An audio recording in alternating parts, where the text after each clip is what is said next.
see this. Oh, thanks. Hey. All right. So every one of us has secrets we keep from partners, whether it's cheating, an embarrassing collection of sorts, or the fact that you actually ate the last piece of pizza when they fell asleep watching Netflix instead of the dog. The dog knows, and he isn't happy about being your scapegoat. But be this as it may, I consider myself to be an extremely honest partner and value openness in all types of relationships. Sure, I've feigned confidence during sex and lied about my weird body hang-ups that time the one guy wanted to lick my feet, but nothing too shady. Nothing too shady, or so I tell myself. Most of the time, it doesn't even cross my mind that a majority of the people who know me don't know about the one thing that's always with me. I am living with Tourette's syndrome.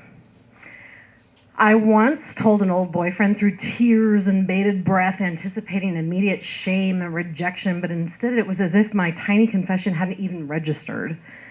And maybe he thought it just wasn't so severe, so that it's almost like it never existed in the first place.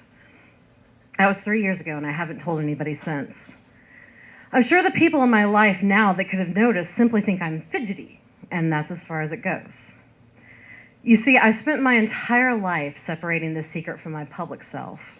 I've accrued a quarter of a century's worth of experiences with a mind and body that never quite felt like they belonged to me. I've learned to suppress the compulsions and urges when I'm around others who aren't my family, and even then my family doesn't know all the patterns I have in my daily life or the guttural sounds my otherwise sing-songy vocal cords can make of all the ways my body moves without a second thought as to why. It gets even worse when I'm stressed, and that's when my body runs strictly on instinct and does what my brain seemingly has pre-programmed to do without my consent or willing participation. But it wasn't always like this. I specifically remember the exact point in time when my vocal tics began manifesting in public. It was in 6th grade, in algebra, no less. And this time they weren't words or phrases, but sounds that don't occur in normal speech patterns, but are definitely noticeable. And even when you're trying to whisper to yourself so quietly because you know that it isn't normal, and you've learned that in order to appear as such, you have to save your Tourette's for only yourself. Those 3 years ago, I found myself at the beginning of a budding relationship, a true rarity for me. It was easy and comfortable and still exciting, and we had so much in common that it just made sense. We were about a month or so into dating at the time. You know that phase when you're still into each other and you enjoy finding out what makes each other laugh and smile, and when you think of them, when you see something particularly interesting or funny they might like, you want to tell them about it. So one late night in the living room of his med center student housing apartment, which he had converted into a bedroom to save money by getting a roommate, we were having a chill date. Surrounded by video game posters taped to the walls and a nonsensical display, I was hoping that my mascara wasn't smudging and trying to hold my farts in despite the series of hilarious YouTube videos he was showing me, when his face lit up.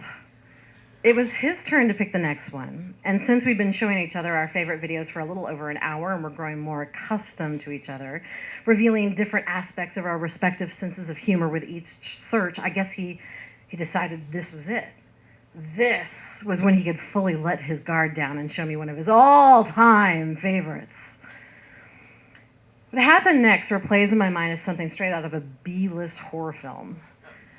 My ex comically and agonizingly slowly typing each letter of the video title into the search bar, his laughter ringing through my ears, and the results popping up while I'm internally screaming and trying not to make an unattractive face at one of his favorite videos in existence on the World Wide Web. Yes, it was that video. A compilation about that guy. He chose to show me Tourette's guy.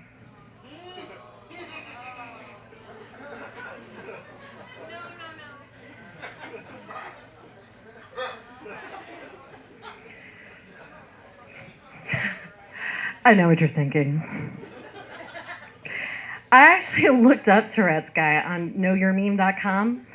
Apparently, it is unknown whether or not Tourette's guy actually has Tourette's, which makes me feel he's like some sort of cross of an old wives' tale and reality. I could see Tourette's guy existing in the same realm as the Loch Ness Monster or some sort of chupacabra-like character, or a corner of the deep web you stumble upon after watching hentai and furry clips. After what started out as genuine curiosity, you know? I wasn't sure how to react when it finished. He smiled expectantly at me, waiting for me to laugh just as heartily and suggest we watch another.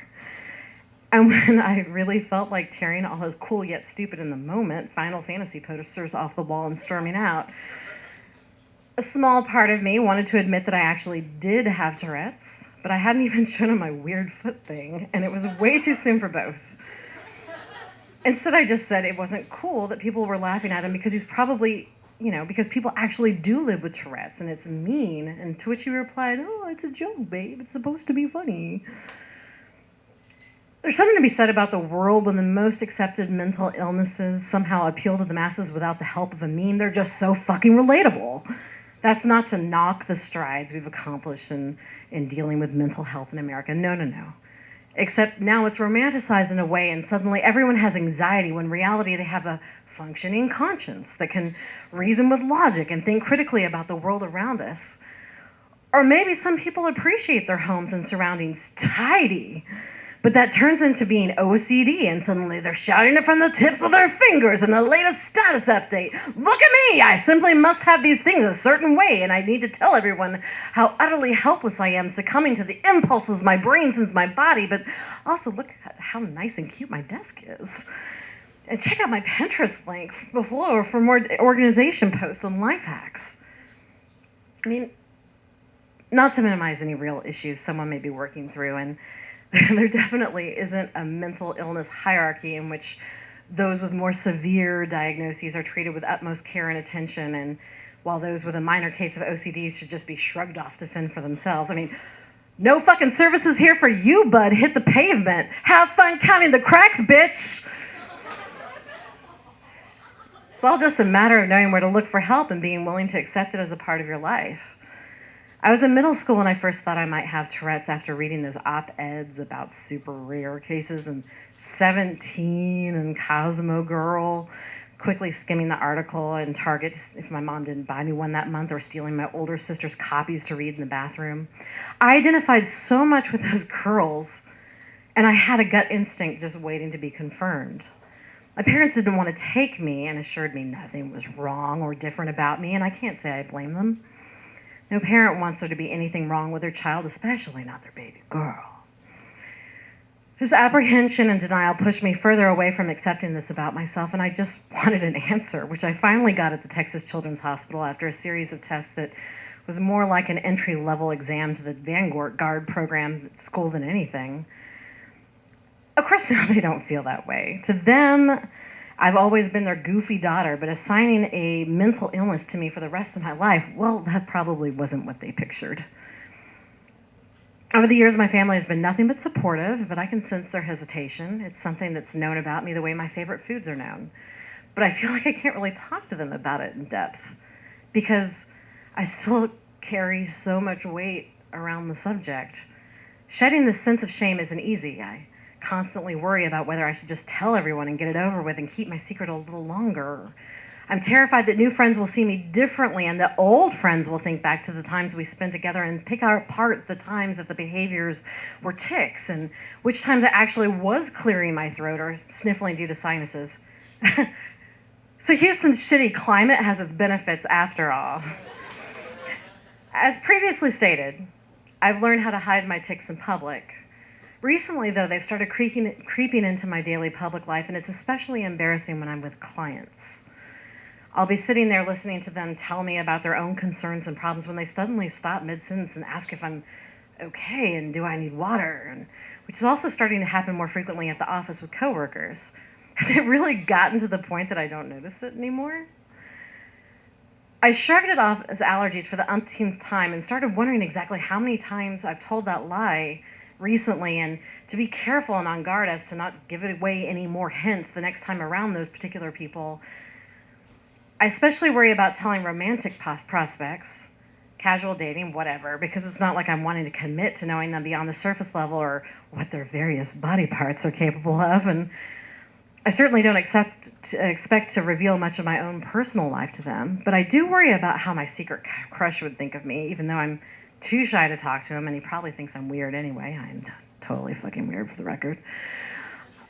I worry about when I should tell a future serious long-term boyfriend, because